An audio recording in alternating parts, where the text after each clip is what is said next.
네, 여러분 안녕하십니까. 12월 14일 월요일 아침 매일 성경 묵상 함께 나누겠습니다. 점점 날씨가 한겨울로 가고 있는데요. 여러분 건강 주의하시고 이번 한 주도 말씀 안에서 승리하시기를 주님의 이름으로 축원드립니다. 오늘은 역대하 32장 24절부터 끝절 33절까지 말씀을 함께 보겠는데요. 그 중에서 제가 앞부분 24절에서 26절까지만 봉독해 드립니다. 그때 히스기야가 병들어 죽게 되었으므로 여호와께 기도하매 여호와께서 그에게 대답하시고 또 이적을 보이셨으나 히스기야가 마음이 교만하여 그 받은 은혜를 보답하지 아니하므로 진노가 그와 유다와 예루살렘에 내리게 되었더니 히스기야가 마음의 교만함을 뉘우치고 예루살렘 주민들도 그와 같이 하였으므로 여호와의 진노가 히스기야의 생전에는 그들에게 내리지 아니하니라. 아멘. 오늘 본문을 중심으로 하나님의 은혜를 깨닫는 자, 하나님의 은혜를 깨닫는 자라는 제목으로 말씀을 잠시 나누겠습니다.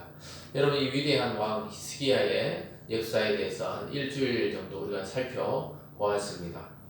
히스기야는 굉장한 종교개혁 운동을 일으켰던 왕입니다. 다윗의 신앙을 닮아서 또 솔로몬 이후로 가장 아름다운 유월절을 하나님께 올려드리고 또 온 백성이 축제의 마음으로 기뻐하며 우상을 제거하고 또 자기 집으로 돌아갔습니다. 그리고 나서 이제 히스기야에 대한 마지막 평가가 나오는데요. 히스기야도 인간인지라 한번 교만에 빠진 적이 있었던 것 같습니다.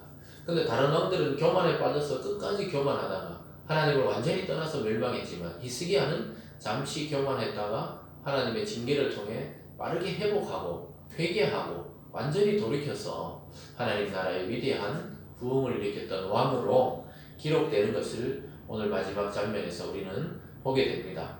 오늘 두 가지로 나눠지는데요. 오늘 첫 번째로는 기도 응답과 교만과 또 바른 회개, 이 서클이 있다는 것을 보게 됩니다. 이 서클 순환된다는 것을 보게 돼요. 기도 응답과 그 형통을 통해서 자기가 강해지고 부유해졌을 때 잠시 교만했다가 또 빠른 회개를 통해 하나님께 돌아오는 히스기야의 신앙의 모습이 첫 부분에서 나오는데요. 24절은 그때 히스기야의 병들어 죽게 되었으므로 여호와께 기도하며 여호와께서 그에게 대답하시고 또 이적을 보이셨다.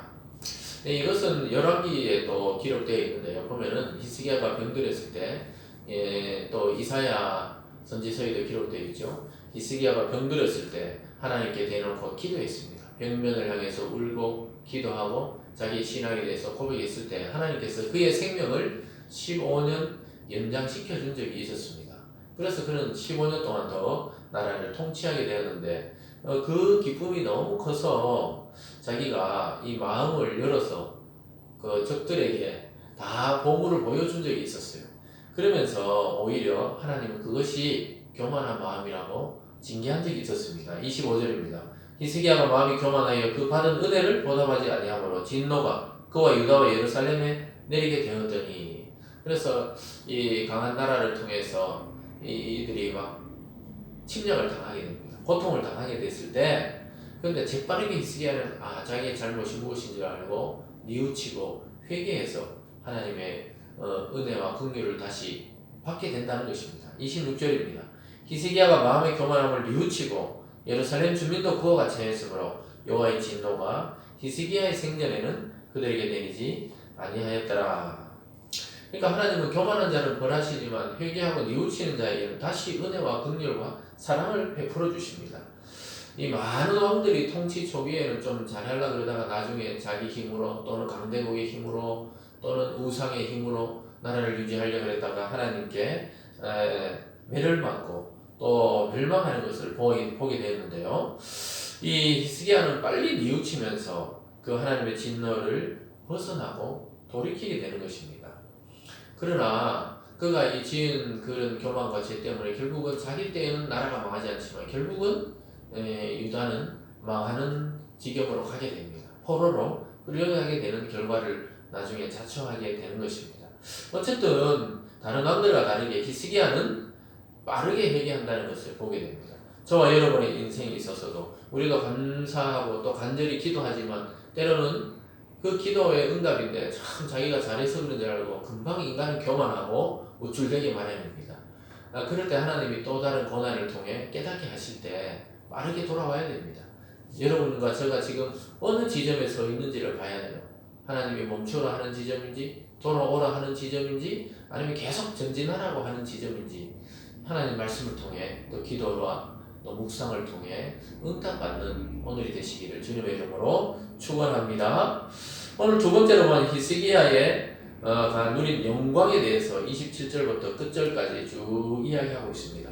이제 그가 인생을 다 살고 죽기 직전에 어떤 이 영광을 누렸는지를 쭉 이렇게 역사적으로 기술하고 있습니다. 27절입니다. 히스기야 왕아 부와 영광이 지극한지라. 부와 영광이 지극하다.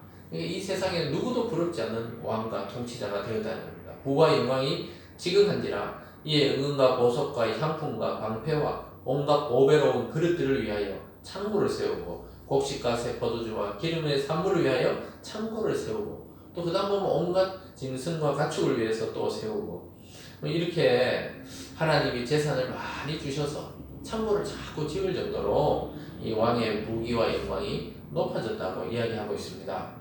또 30절에 보면 이 히스기야가 또 기혼 윗샘물을 막아 그 아래로부터 다윗 성 서쪽으로 곱게 끌어들였으니 히스기야 그의 모든 일에 형통하였더라.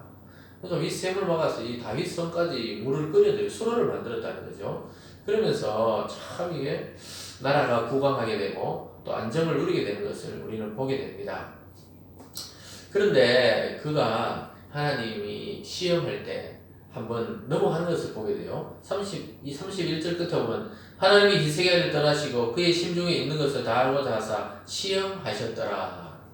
그래서 이것은 바벨론의 그 방백들이 히스기야가 병 나왔을 때 와서 막 축하해주면서 그랬을 때 히스기야가 하나님이 이렇게 하셨다고 이걸 말한 게 아니고 자기의 부귀를 자랑했어요. 그래서 자기 보물창고, 성전의 보물창고를 다 보여줬습니다. 실제 이 스파이에게 보물을 다 보여준 거예요. 이 도둑질 할 사람에게 어디에 보석이 있다는 것을 보여준 것처럼 바벨론의 사신들이 이것을 보고 이거 유다가 이거 보기에는 작아도 굉장한 이 귀한 것들이 있구나 싶어서 그 몇 년 뒤에 와서 그걸 그대로 다 쳐서 자기 다 빼앗아 가버립니다. 이것이 하나님의 시험이었다고 이야기하고 있습니다. 그러나 아까 말씀드린 대로 그는 교만을 뉘우치고 빠르게 회개해서 하나님의 진노는 이렇게 그치게 되는 것을 보게 되는데요. 그가 결국은 넘어졌지만 뉘우치고 하나님의 진노를 피했습니다. 그래서 한순간에 우리가 좀 잘못한다고 하나님이 우리의 평생의 믿음을 헛되다고 말하지 않습니다. 그러나 돌이키지 않을 때는 평생 수고해도 그것은 헛된 것이 되고 맙니다. 사랑하는 여러분, 우리가 하나님께 뭔가 잘못한 것이 있고 정말 신앙적으로 잘못 삐뚤어진 것이 있다면 지금 바르게 하세요. 지금 바르게 하나님과의 관계를 정립하시면 하나님이 다시 우리에게 형통을 주시고 또 하나님의 복을 주십니다. 그렇게 이렇게 교만해서 한번 넘어졌지만 히스기야는 돌이킨 이후에 가장 높은 다윗 왕의 묘실에 장사되는 유일한 왕이 됩니다. 33절입니다. 히스기야가 그의 조상들과 함께 누우매 온 유다와 예루살렘 주민이 그를 다윗 자손의 묘실 중 높은 곳에 장사하여 그의 죽음에 그에게 경계를 표하였더라. 이렇게 말하고 있습니다.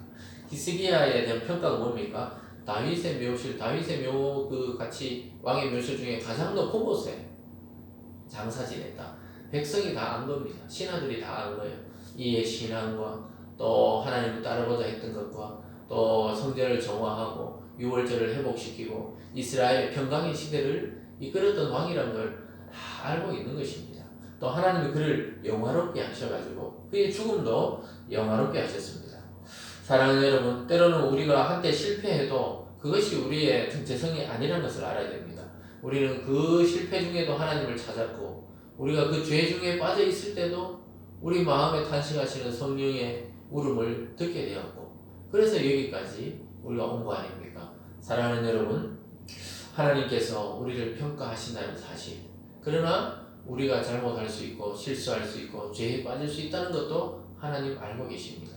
그래서 저와 여러분을 위해서 성탄, 즉 메시아를 이 땅에 보내셔서 우리 대신 십자가에 달려 죽게 하신 이유가 바로 우리의 그 죄 때문입니다. 저와 여러분의 그 하나님과의 멀어졌던 그 타락된 본성 때문에 그가 오셔서 십자가 지시고 부활하셔서 우리에게 새로운 생명의 영인 성령을 줘서 우리가 다시 하나님의 자녀가 된 줄 믿습니다. 그래서 누구나 실수나 또 실패할 수 있고 죄에 빠질 수 있습니다. 그런데 중요한 것은 실패나 그 죄보다도 어떻게 우리가 회개하고 또 회개한 삶으로 하나님과 관계를 바르게 해서 나가느냐가 더 중요한 것입니다. 여러분, 교만은 반드시 패망하는 지름길입니다. 교만한 마음을 항상 경계해야 합니다. 하나님 앞에 다시 겸손과 순종으로 우리는 나아가고 그렇게 신앙을 세워 가야 하겠습니다. 하나님을 높여드리고 하나님을 영광스럽게 하고 또 우리 구주 예수 그리스도를 나의 유일한 소망으로 삼고 그렇게 살아가실 때 저와 여러분은 이 히스기야가 누렸던 그 하나님의 은혜, 하나님의 사랑을 깨닫게 됩니다. 하나님의 은혜와 사랑을 깨달은 자는 반드시 다시 하나님 앞에 돌아올 수밖에 없고 하나님도 그렇게 돌아올 수 있도록 허용해 주신다는 사실을 기억하시면서 이번 한 주 동안에도 히스기야 신앙을 묵상하시고 우리의 죄와 또 하나님 앞에 교만한 부분이 있다면 잘라내고 회개하고 바른 신앙으로 이웃과 또 여러분 자신과 또 여러분 가정과 공동체에 빛과 같은 삶을 살아나가시는 저와 여러분이 되기를 주님의 이름으로 축원드립니다. 기도하겠습니다. 사랑의 하나님 아버지 감사합니다. 히스기야의 온 생애를 하나님은 영화롭게 하셨고 영광스럽게 하셨고 백성 중에서도 가장 높은 곳에 장사되게 하셔서 정말 그가 살아왔던 것이 헛된 것이 아니라는 것을 증명해 주셨습니다. 그런 히스기야도 때로는 잠시 교만해서 넘어지기도 했습니다. 하나님, 이 모습이 바로 우리와 또 우리의 모든 믿음의 사람들의 모습입니다. 우리는 잠시 한눈 팔면 교만해지고 넘어집니다. 아버지 하나님, 우리를 붙들어 주시고 다시금 하나님 앞에 서서 바른 신앙의 길을 걸어갈 수 있도록 도와주시옵소서. 아버지 하나님, 특별히 한 주 동안 하나님과의 관계를 묵상하고 점검하면서 바른 하나님의 길로 나아가 능력 있는 그리스도인으로 이 세상을 살리고 우리도 사는 그런 놀라운 은혜의 시간 될 수 있도록 주님 도와주시옵소서. 감사드리며 예수님 이름으로 기도드리옵나이다. 아멘.